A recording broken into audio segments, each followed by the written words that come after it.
Afternoon.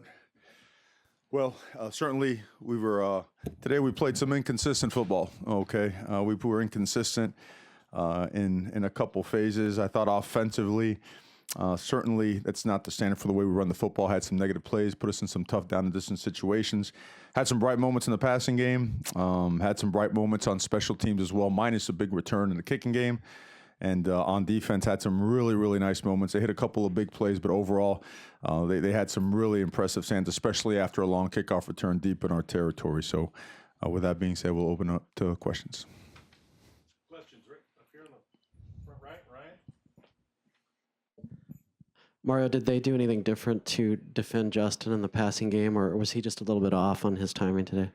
Well, they mix up dropping 8, three-man rush and dropping 8, and they mix it up with zone pressure, man pressure, a lot of movement up front. So there's a lot of guys. And to me, what affected it most was being off schedule from a down and distance standpoint. A negative play or a 0 yardage gain or no gain on first down starts putting you in 2nd and 10 or 2nd and 12. Certainly, it's not the best of choices, especially when you go it escalates to 3rd down and long. So I blame that on us. We got to do a better job, just making sure that we are executing better. I mean, I think the best part about this thing is when you go in the locker room, the mood is just not content, not satisfied. And I think that there's a great lesson in that. You know, we learned you can learn a lesson, you can watch tape and learn from this without having paid the price of not winning a football game. So that being said, I mean, I don't want to downplay. There are some bright moments and some guys that made some really good plays. You know, great to see Jacob Breland back there doing some things, and Justin found him, and Justin found a couple other guys, and sometimes we didn't connect. Sometimes we dropped the ball. But overall, I'm not disappointed with his play at all. I know he is very critical of himself, and that's okay. We want our players to have high standards for themselves. Mario, kind of along that same line, it looked like the offensive line, at least from upstairs, looked like the offensive line struggled a little bit today. Was that part of that 3-man front that they were showing? The struggle was more related to the run game, where we had some pressure and some movement. They like bringing the Sam or the field linebacker and the safety at the same time from the backside. So that makes the entire defensive line slant. Well, a lot of our runs early were to the boundary. Those guys were slanting and getting penetration, thus causing some negative plays. So some plays adjusted well to it. Sometimes it didn't. It made the reads a little bit more difficult for the back. But the cause of the negative is penetration, and you've got to find a way to diffuse it. And part of it's your footwork and your body position and whatnot. We settled down a little bit in the second half. In the third quarter, the plays were more positive. We had eliminated negative plays, but yes, we didn't play up to our standard up front as it relates to the run game. In the passing game, there was some positive stuff because they brought a lot of pressures and we blocked them well for the most part. They did get to Justin once and they pressured him, I believe, 2 or 3 times, but there were some positive things in protection. You mentioned the return game. You talk a little bit about Hugo and those big returns and the one that sort of set up the touchdown there. Yes, sir. It was a point of emphasis all week long. We felt that our coverage teams were doing well, but our return game wasn't up to the standard we were trying to set forward. And those guys took a lot of pride this week. Hugo has really done a good job. He just hasn't had an opportunity. You know, a lot of the punts that he's fielded have either been short punts where the coverage was right on top of him or really high, long hanging punts where he's had to make some fair catches. Today he had a little bit of room and some space, and the guys did a really nice job for him, and he was able to pop a big one right there and almost scored. Justin Hollins had a pretty incredible game. Can you just speak a little bit to the impact of his performance through defense? I think you said it best right there. Great performance by him, very disruptive in the backfield, affecting the quarterback, disrupting the run game, always just causing some type of chaos. He really is a special player, and he's playing at a really high level. His motor is, he's got himself in such great shape. He can go all day, and he did that today. A couple of those batted balls as well. Besides the interception, the batted ball almost turned into another interception. So, and I think he had 2 of those. So everyone I know is really impressed and pleased and fired up about Justin's play. Seemed like he had a lot of guys go down with injuries. What can you tell us about Burmeister, Schooler, Isaac Slade, and I think Penne? Yeah, well, Burmeister, he had a very minor procedure on his knee this week. We felt that, it was worth a go because his knee was doing well. It wasn't swelling up. When it started swelling up, we had to do something. He should be back within 2 weeks. That's the prognosis there. Panay has a sprained ankle. Initial reports say he's okay. Schooler, they're reevaluating. It looked like he took a head-to-head shot, and that's an evaluation always for a concussion. And we're waiting on McGraw to see exactly how he is. That's the report I have so far, and surely we'll be getting anything to you that pops up. You talked about bright spots, and Cyrus had 2 touchdowns today, 2 carries, 4 yards. What do you have to say about him as a red zone warrior? Yeah, his rush to touchdown ratio is pretty good, Well, you know what? He's a big guy. And you see our backfield is made up of different body types. We have some guys that can scatter around and are really quick and can make guys miss in space. And Cyrus brings a very different aspect to the table. He's a bigger guy. He's a physical guy. He has great vision. I think that's something that's underestimated about Cyrus. And he's a fast guy. He could put a foot in the ground and get vertical. So I think Cyrus's role is going to continue to increase as the season goes on, not only as a runner, but on special teams. He brings a lot to the table, so proud of him and very happy for him as well.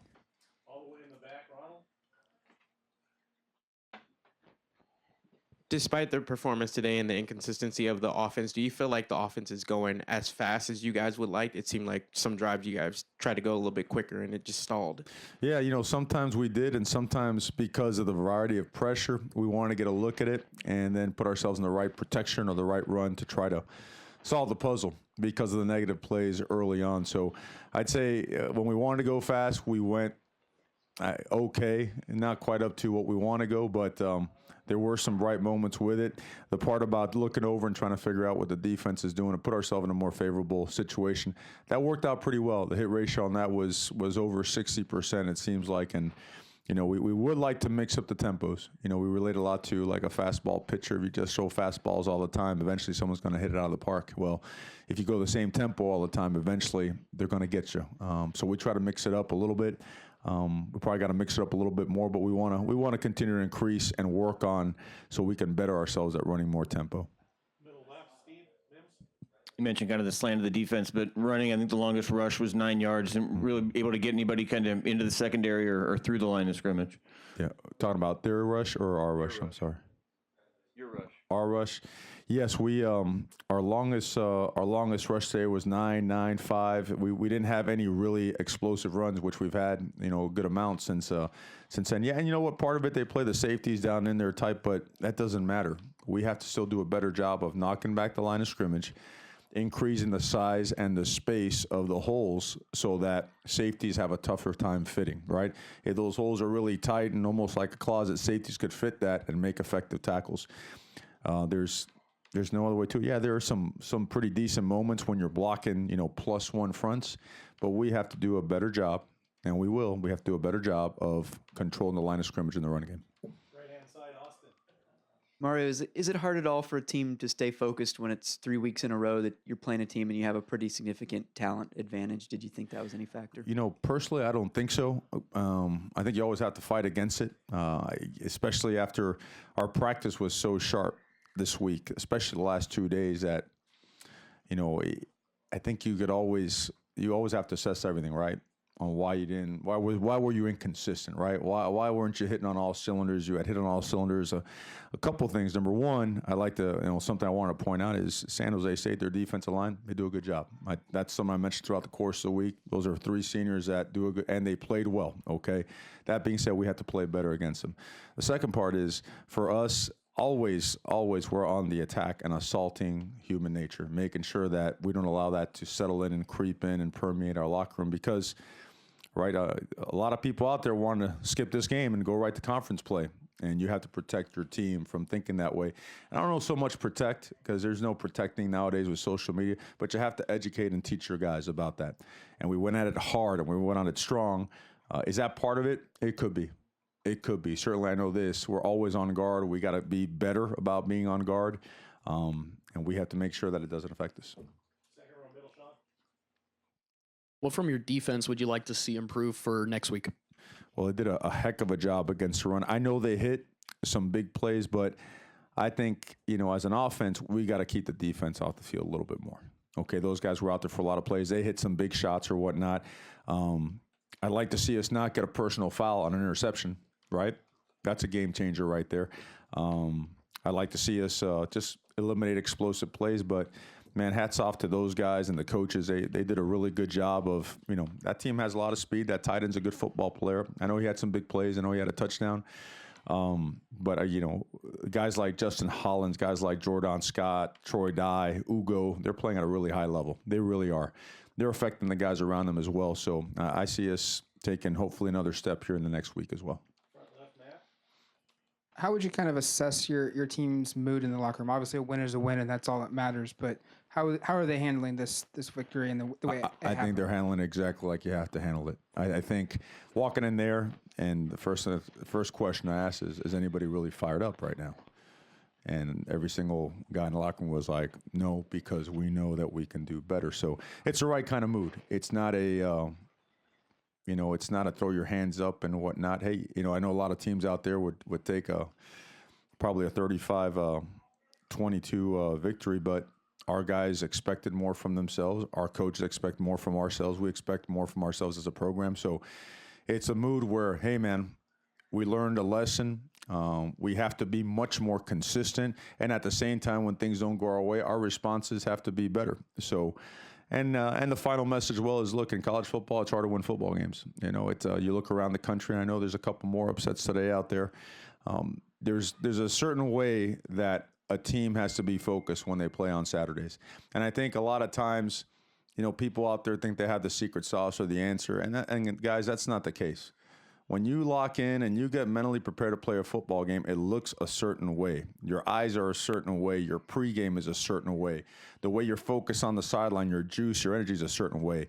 And that can never be compromised. Can never be compromised. Conference play, out of conference play. So I think that's the value more than anything in the lesson. You know what I'm saying? And I do not want to take away from some extraordinary efforts from a lot of the players. A lot of guys did a really good job. But when you're inconsistent, right, those warts are a lot bigger. They're a lot uglier. They're magnified.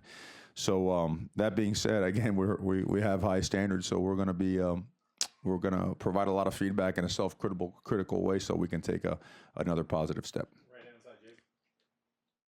Yeah, Coach, you are 3-0, and obviously, but you hit the ground running in the Pac-12. Stanford, all about Stanford, how they've beat Oregon the last 2 years. Do you feel like you've closed the gap on them a little bit, and do you really feel like this team is ready to hit it for another gear to compete with the Stanford? I think it's time to go find out. That's what I think. We've done all the right things from January all the way up until this point. Our players they can't do more than what we've asked them to do. They've done all the right things. They've worked extremely hard. And now we're going to conference play with enough momentum to go and play Oregon football. And it's something that we're ready and eager to attack. Right here in the middle, Tyson. That's time for just a couple more.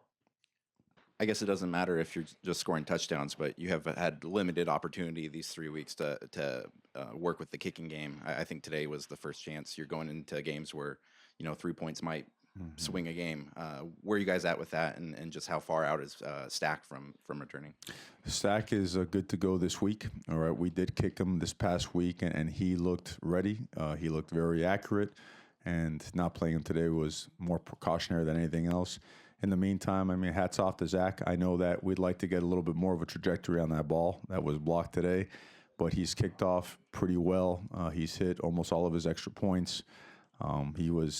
We've asked him to step up, and I know he hasn't been, in that crunch time situation where he's got to nail one with the clock expiring or whatnot. But, down there right before halftime, we were hoping to get one or the other, get a shot at a touchdown. And if we were down a certain amount of time, we weren't close enough, we were going to attempt a field goal because, like you said, you want practice at that, right? You want to see if you could do that. So, but we feel good about Adam returning, and you know what, Zach, and what he's done for us, we feel very proud of him as well. Last question, all the way in the back, Ronald. A couple weeks ago, you talked about how the offense feeds off the defense's energy and vice versa. Do you feel like today some of those, potential big plays that didn't happen sort of contributed to that inconsistency? Well, I felt that right before halftime, we had a chance to really grab a lot of momentum. I thought that drive I think we got the ball with 48 seconds or something of that nature. and hit a couple big passes, a screen pass down there, and had a shot. We're going to have a couple shots at the end zone there at the end, and we get a ball tipped, and it goes out. And, we really had an opportunity to grab momentum there. We didn't do it, but the defense came right out and got ourselves an interception, right? And then we also had a penalty that took away an interception. So I think the back and forth, we probably didn't gain. We probably didn't spark up as much of that fire and momentum on the sideline that you get because we had given up some plays. But you also didn't see guys kind of wander away from it either. They knew that because of the situation that we weren't playing as consistent as we want to be, we were going to have to respond. And guys kept coming back and playing hard. And a lot of guys play with some really good effort. So, but I think what you just said makes a ton of sense and is the absolute reality of the situation in our football team. We feed off of each other. We do. And we're heading into conference play, and that has to continue and increase to a higher level.